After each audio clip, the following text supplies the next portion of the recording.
প্রিয় ভিউয়ার্স, আসসালামু আলাইকুম। গত পর্বে আপনাদেরকে দেখাইছিলাম টমেটোর মাঠ পর্যায়ে কিভাবে জানলাটা তৈরি করা লাগে বা কোন জমিতে কিভাবে আবাদ করলে লাভবান হওয়া যায়। তো ভিউয়ার্স, আজকে আমি আপনাদেরকে দেখাবো, আমি টমেটোর চারাটা নিয়ে আপনাদের সঙ্গে একটু আলাপ করব। যেহেতু গত পর্বে আপনাদেরকে আমি জানলার বিষয়টা দেখাইছি, সেক্ষেত্রে আজকে আমি চারার যে পরিচর্যাটা এটা আপনাদের সঙ্গে একটু বিষয় নিয়ে আলাপ করাটাই বেটার মনে করি। এই যে দেখেন, এই চারাটার বয়স কিন্তু আজকে 8 দিন অতিবাহিত হচ্ছে।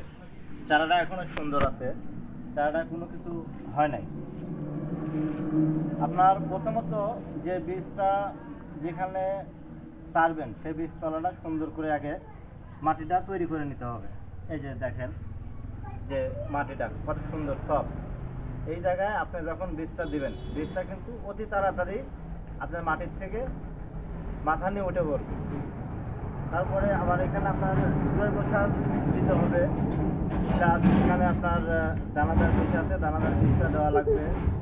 এবং পিঁপড়ে মারার বীজ আছে, সেই বীজটা কিন্তু দেওয়াই লাগবে, না দিলে আপনার বীজটা কিন্তু পিঁপড়ে খাওয়া ফেলবে, যেটা মনে করেন যে আপনার পরবর্তীতে ভোগাবে।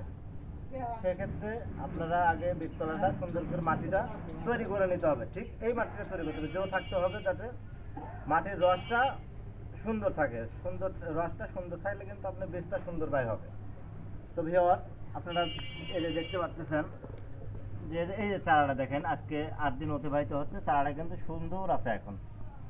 তো আরেকটা বিষয় আপনাদেরকে বলি, সেটা হচ্ছে অতিরিক্ত মাত্রায় যখন রোদ বাইর হবে তখন কিন্তু উপর দিয়ে ছায়া দিতে হবে, নইলে কিন্তু এই চারাগুলো আপনার নষ্ট হয়ে যাবে, গোড়া পছন্দ লাগবে। এই যে দেখেন, এই চারাটা কিন্তু আমার দুর্বল হয়ে গেছে অতিরিক্ত রোদের কারণে। কি জন্য? এই যে দেখেন, এই চারাটা কিন্তু গোড়ায় পচন আছে। সেক্ষেত্রে এই চারাটা কিন্তু দেখার পরে আপনার কিন্তু বিষ প্রয়োগ করতে হবে। এখানে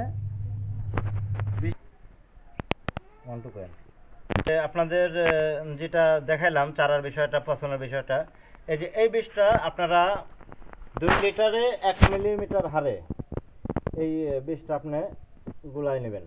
এই যে আমি নিলাম, এটা বড় মেশিন না হলেও চলবে, যেহেতু ছোট জায়গা। আপনার এই হ্যান্ড মেশিন দিয়ে এই বোতলের ভিতরে বিষটা গুলাই নেবেন। নেওয়ার পরে আপনার আতালে স্প্রে করতে হবে। এই যে আমি আটকাই নিলাম।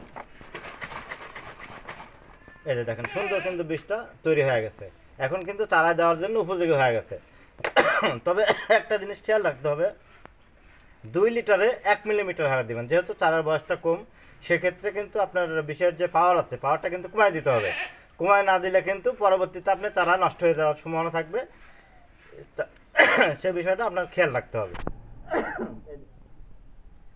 প্রিয় ভিউয়ার্স, এই যে দেখেন, আমি কিন্তু বিষটা গোলায় নিয়ে আসছি। এই যে দেখেন, আপনারা এভাবে এই যে ঠিক এভাবে স্প্রে করে দেবেন। তবে খেয়াল রাখতে হবে, গাছটা কিন্তু পরিপূর্ণভাবে ভিজতে হবে। গাছটা যখন না ভিজবে তখন কিন্তু হবে না, কারণ এই গাছটা কিন্তু ভেজার পরে গাছটা চুয়ায়ে যখন মাটিতে এই বিষটা যাবে তখন কিন্তু খোল পচা, যেটাকে বলা হলো খোল পচটা, এই বিষটা যখন মাটিতে যাবে শিকড়টা তখন কিন্তু ওই বিষটা গ্রহণ করবে। গ্রহণ করার পরে আপনার কিন্তু কার্যকারিতা তখন শুরু হয়ে যাবে। তো ভিউয়ার্স, এই জিনিসটা কিন্তু আপনাদের খেয়াল রাখতে হবে, যেন বীজটা সুন্দরভাবে চারা ধরে রাখে।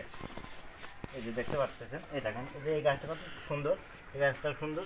এই যে দেখেন, এই গাছটা কিন্তু হালকা একটু দুর্বল আছে, গোড়ায় কিন্তু হলদে একটা ভাব। সেক্ষেত্রে এই গাছটার গোড়ায় আপনি এইভাবে দিতে হবে। এই যে ব্যাস।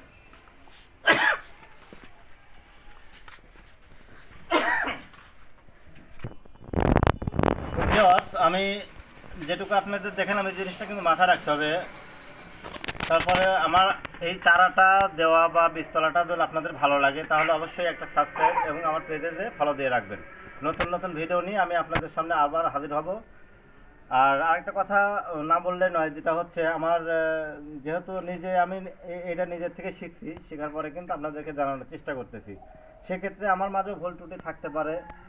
অনেক বড় বড় যারা আমার চেয়ে অনেক অ্যাডভান্স এক্সপিরিয়েন্স আছে, তারা হয়তো বা আমাকে নিয়ে হাসি করতে পারে, সেক্ষেত্রে আমি তাদের কাছে ক্ষমা চাই নিচ্ছি। তো ভুল হলে আপনারা অবশ্যই আমাকে কমেন্টে জানাবেন যে ভাই আপনার এটা না এটা হচ্ছে। তো যাই হোক, আপনারা আমার পেজটাকে ফলো দিয়ে রাখেন এবং আমার চ্যানেলটাকে সাবস্ক্রাইব করেন। ধন্যবাদ।